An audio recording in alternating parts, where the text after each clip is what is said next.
There's a little mic here. I just don't want to. Is that fine right there? Okay. Thank you, everyone, for being here. My name is Andy Biggs, Arizona's 5th Congressional District, Chairman of the House Freedom Caucus. I'm joined today with some of our Freedom Caucus members. We're glad that you'd be here. First of all, we thank our police force, most of whom are just doing an outstanding job. There are a few that don't, but most do a great job. We are grateful to them. They help provide law and order. They help allow us to be free. They help us actualize our constitutional rights, or our God-given rights memorialized and enshrined in the Constitution of the United States. First of all, I will tell you that our constituents and across America, we are hearing from people who want this mayhem, these riots, this lawlessness to stop. They want it to stop yesterday. We have long ago left the constitutionally protected peaceful protests. We have now moved through weeks of revolutionary upheaval. This movement to defund or eliminate our police forces is wrong-headed, and you're seeing the results of police, what happens when police are rendered moot and inactive. Rioting, looting, and now mindless, aimless attacks on monuments, statues, and works of art. This is nothing less than mobocracy. The attempt is to sanitize the symbols of our history, which are being destroyed by those who do not understand or know our history. President Trump has rightly reminded us of the Veterans Monument Law, 18 U.S.C. Section 1369. There are remedies available. Federal law enforcement needs to make arrests. They need to be actively arresting those who are violating federal law. Our U.S. attorneys need to be prosecuting cases. I'm going to give you some laws right now which I think are applicable. First of all, we can look at RICO. The racketeering laws apply to many in this case. What we can do in Congress is we can eliminate federal funding for states or local jurisdictions that are protecting the mobs. They're allowing anarchists to take over their streets, threaten people, and violate the rights of their citizens. We can eliminate funding for jurisdictions who have been emptying their jails of violent criminals and putting them on the streets. We can provide incentives for jurisdictions that prosecute repeat offenders who are particularly violent, that we know are violent. We can address the court cases that have emasculated the prohibition and prosecution of those carrying firearms during a commission of a violent federal crime. We can acknowledge the necessity of federal intervention when states and local jurisdictions allow the rights of their citizens, the public property to be violated, the public property to be attacked, vandalized, and destroyed. The President has correctly observed that these riots and criminal vandals are domestic terrorists indeed. 18 U.S.C. 2339 would allow for prosecution of those individuals. We're here today to call on Director Wray and other federal law enforcement agencies to immediately begin making arrests of those who are attempting to violate rights and disturb our peace and vandalize our federal property and attacking our private property. We call on Attorney General Barr to charge those who are arrested and vigorously and immediately prosecute them. And we believe in so doing, we can restore peace and order to this country. We're thankful for the leadership our president has given on this issue. I'm grateful for my friends in the Freedom Caucus. And now I'm going to throw this to the gentleman from Texas who does a great job and is working hard on this for his comments, Mr. Chip Roy. Well, I thank my friend Andy and all my friends here in the Freedom Caucus today's an important day. We need to put in perspective right now what's really going on in the United States of America. This last weekend, we had 104 individuals who were shot in Chicago. One of the all-time highs in the history of our country of what's going on. We had 14 people killed, teenagers killed, a 3-year-old little boy who was killed in Chicago, a 324% increase in murders and shootings in New York City. We had a guy that was actually killed in the back of the head in broad daylight in Brooklyn, in New York, in America today. We've got statues being toppled. We have 3 people getting killed in a so-called autonomous zone in Seattle. We've got a 65-year-old state senator who happens to be gay getting beat in the state of Wisconsin. This is not what order looks like. You don't have liberty if you don't have order, and it is time for the federal government to do its job and enforce the laws of the United States. We have federal laws on the books that prohibit the kind of vandalism that is attacking our memorials. We have federal laws on the books that prohibit the kind of vandalism on our churches that we saw at St. John's Church just a few blocks from here and 2 blocks from the White House. And we have laws on the books that prohibit organized crime, the kind of organized crime that we're seeing from BLM, who are saying that this country should be burned down if we don't adhere to every one of their demands. We are seeing organized crime in the hands of Antifa, who are organizing efforts around the United States and organizing this activity that is causing criminal behavior, resulting in the loss of life in the United States. This is not what we're standing for here in Congress. And where is Congress? What is Congress doing? Standing here in front of the House of Representatives, the people's house. And what are we doing? The Speaker of the House is taking shots at Senator Tim Scott for standing up and trying to pass legislation being blocked by Senate Democrats when he offered 20 amendments and they wouldn't even sit down and vote on amendments. It is absolutely appalling what the Speaker of the House is doing, turning this body upside down on its head, not allowing us to do our job and be on the floor of the House debating and offering amendments. We should be standing up in the memory of George Floyd, standing up for liberty. We should have a debate and a vote on things like qualified immunity. Let's have it out. Let's have a debate about what those things look like. Let's have a debate about no-knock warrants. Let's have a debate about the kinds of things that we, as freedom lovers, all have concerns about, while also standing alongside the 99% of law enforcement that are out there protecting us every single day in that thin blue line. It is time for the federal government to do their job. It is time for the Attorney General of the United States and the head of the FBI and the President should direct them to enforce the laws of the United States to keep the American people secure in their liberties, to secure the blessings of liberty that our Constitution calls for. With that, I'm going to turn it over to my friend, Mr. Hice from Georgia.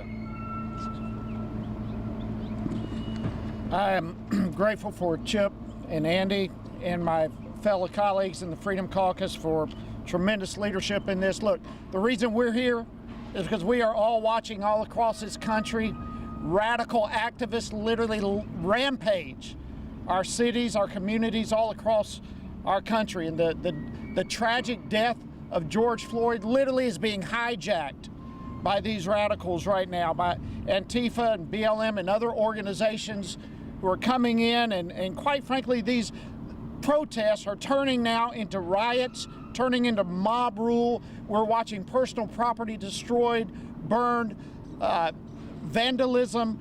We're seeing all sorts of destructive activity take place.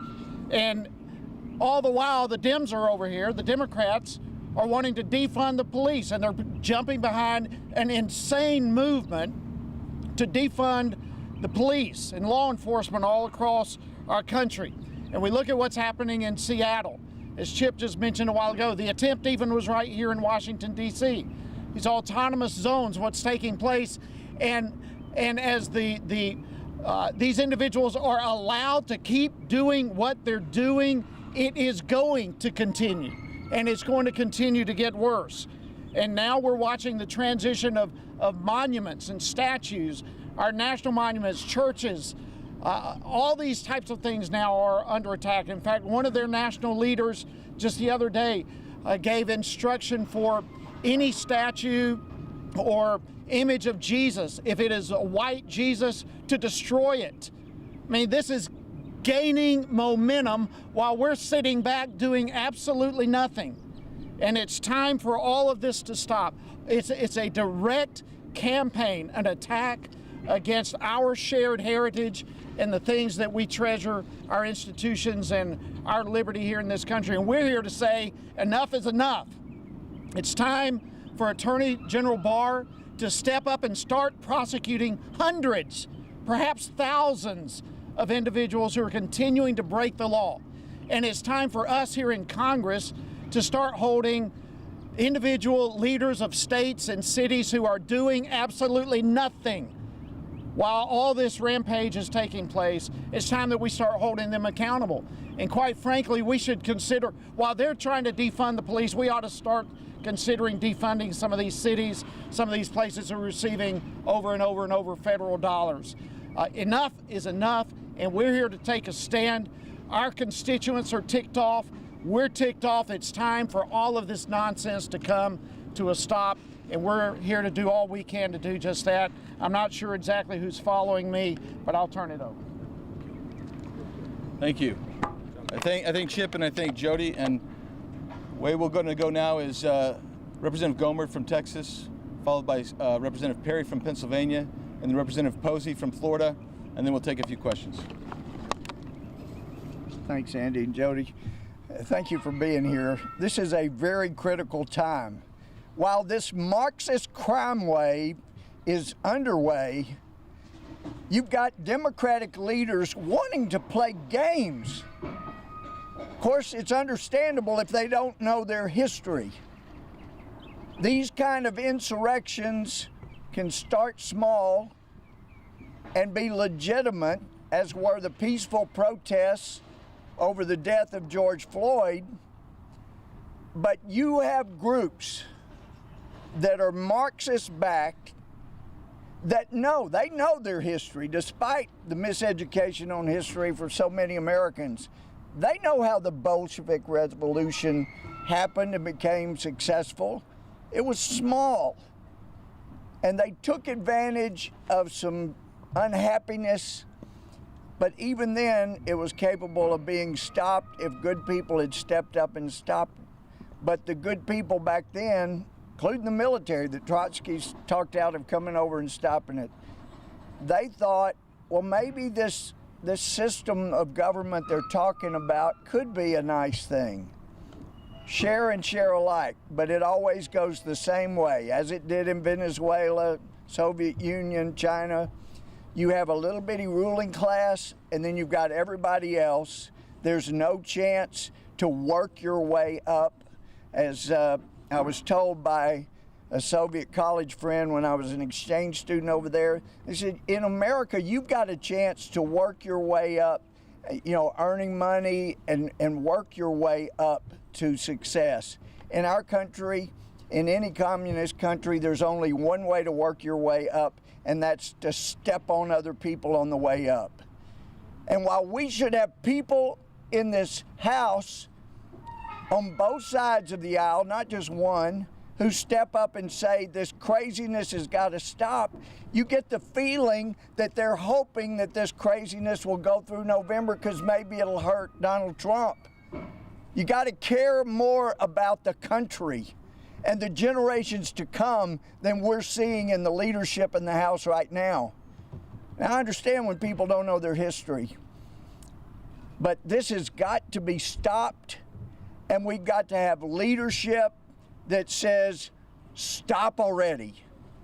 And that doesn't mean leaders that are arbitrary and capricious and actually downright mean-spirited in enforcing their own rules. It's people that say, we all care about the country, let's work together to stop it. Not how can we continue to keep the economy shut down, people losing jobs, violence going on, so we can hurt Donald Trump in November. We got to come together and stop this, and I thank God that Donald Trump is our president because he understands this, and he understands no matter what people think of him, he wants to save this country for future generations. And that's what everybody standing here wants to do, and I'm proud to be here with them. Thank you.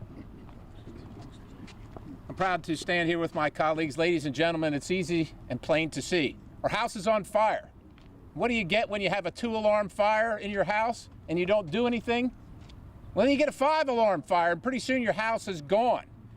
It's way past time. We understand peaceful protest, and every person standing here supports the Constitution. But peaceful protest does not mean loss of life, rioting, and destruction of public property. There's a process for this. There's a process in place. If you don't like the symbols of the past, there's a process here, but the process doesn't include tearing them down because you don't like them. Ladies and gentlemen, citizens across the country are watching their TVs every night, and they can see the faces of these people, and their mouths are agape. They are appalled. How is this happening and there's no accountability? This lawlessness, how is this happening in our country? Today, I'm with my colleagues. We call on our leadership at the FBI, at the Department of Justice, in the halls of Congress, under Nancy Pelosi, under the Speaker. This must end. Peaceful protesting, absolutely. The right to address grievances to your government peacefully, totally appropriate. But hijacking that effort and the good, well-meaning thoughts of those folks is not appropriate. It must stop, and it must stop now. And I yield to my good friend from Florida, Mr. Posey. Don't know how many of you are familiar with honor flight. Anybody here familiar with honor flight? Yeah, good. We have some people familiar with honor flight. Honor flight was began to take World War II veterans, the greatest generation of heroes, to see their memorial in Washington, D.C., which they paid for, by the way. The government didn't pay for that memorial. I remember going through my father's things after he died and all these little $25 receipts when $25 was a lot of money. Thank you for your donation, Mr. Posey, for this memorial. I've been to 50 honor flights, and our World War II guys are dying off so much now. Instead of having 24 of them, now we're down to 3 or 4 of them per flight, and we're getting the Korean veterans and the Vietnam veterans and the Middle Eastern war veterans. But if it didn't make you sick in your stomach to see the World War II memorial vandalized and desecrated, I really have to question your parentage or your love for this country. The Marxists and the anarchists have a right to peacefully demonstrate until the cows come home if they want to. But they don't have the right to destroy public property, your property, my property, every American's property. And they must be held accountable. And I'm calling on Speaker Pelosi and Minority Leader Schumer to stand up and say something about it. They've been totally absent without leave. They've made no comment, no condemnation of this terrible, irrational behavior that's injured people and damaged property. It's my honor now to introduce Congressman Fulcher. Thank you to my friends of the Freedom Caucus and to all of you. I just wanted to point out something that came as a result of about 10 minutes worth of homework. In order to understand the situation, look no further than the targets of these so-called protesters. Defaced, toppled in Boston, the 54th Union Army Regiment Monument. This was a monument dedicated to black soldiers, to the first all-volunteer black regiment. Also defaced, toppled in Madison, Wisconsin, the monument to Hans Christian Heg, abolitionist, somebody who opposed slavery, who led a militia against the slave catchers. I can go on. Matthias Baldwin, Philadelphia.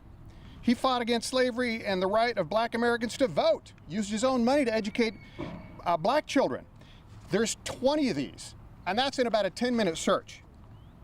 This is no longer about Mr. Floyd. This is no longer about equal rights. This is about criminal, mob rule, anarchist type lawlessness. Plain and simple.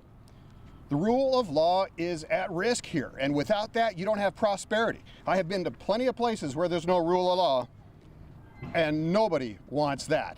So we do call on the Attorney General, authorities in place, to act on this. Lawlessness is just bad all the way around. With that, I turn it over to my colleague, Representative DeJarlais.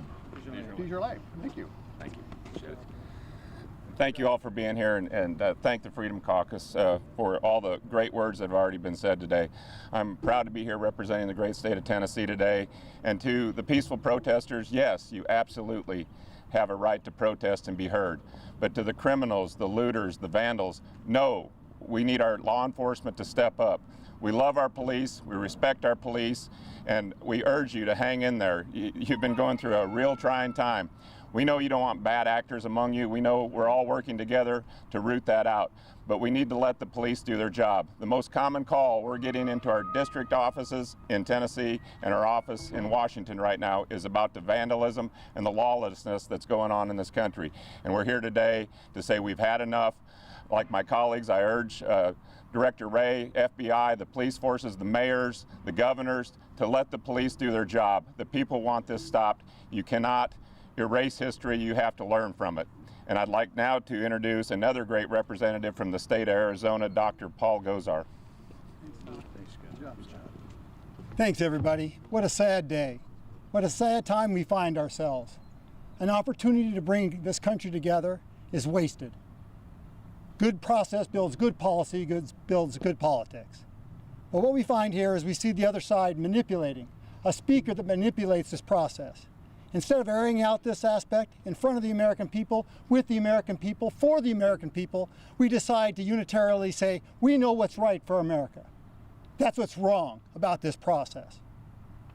And I've been one of those people that's been equal about that from both sides of the aisle. It's a sad, sad day when we don't uphold the rule of law, when we embrace anarchy. You know, folks, the Democrats have a voice here. Why is it silent? The silence is deafening. I call on the Attorney General, the FBI head, and the President to make sure that law and order is restored. Prosecute people to the fullest degree. Set an example. Make sure people are held accountable, and that way we'll have some law and order. Thank you. Thank everyone for being here. I thank my colleagues for their passion. You can see how passionate they are about this very important issue right now. And I think we've got time for one or two questions.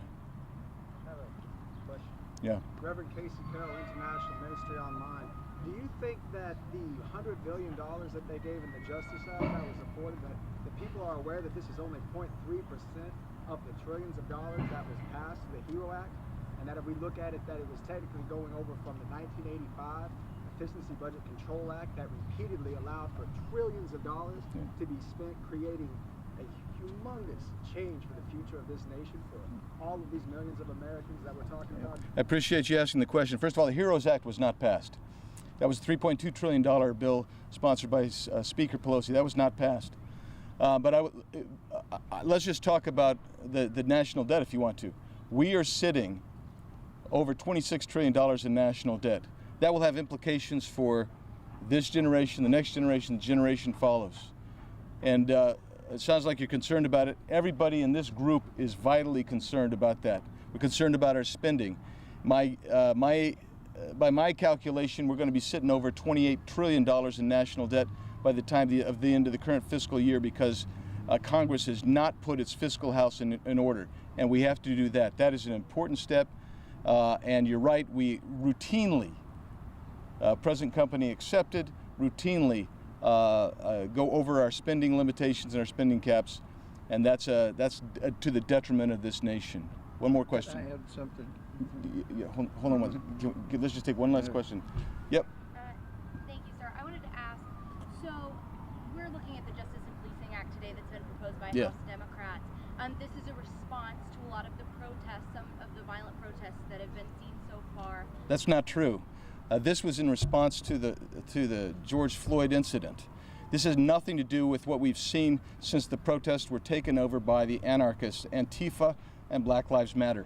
This particular bill actually has devolved and is a rearguard action to emasculate state and local police agencies. That's what this bill does.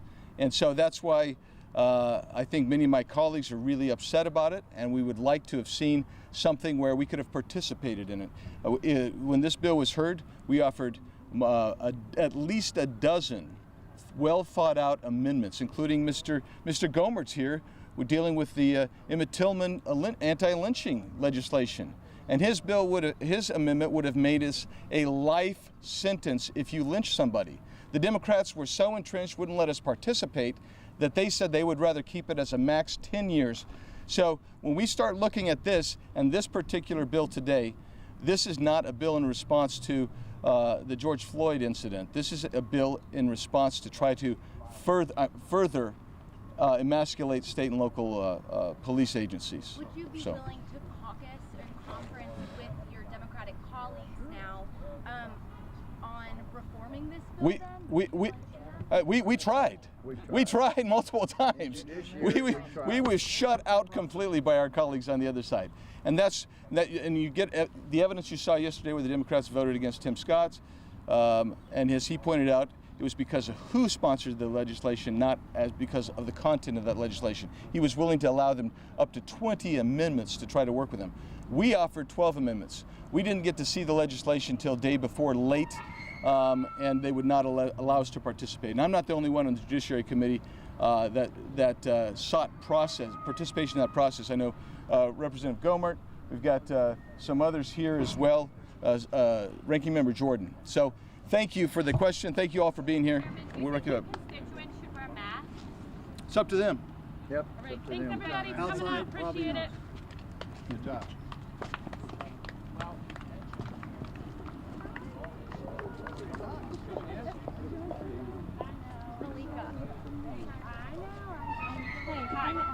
Good to see you, Alex. Let me trail them for a second. I'll be right back. Sure. Yeah. Good.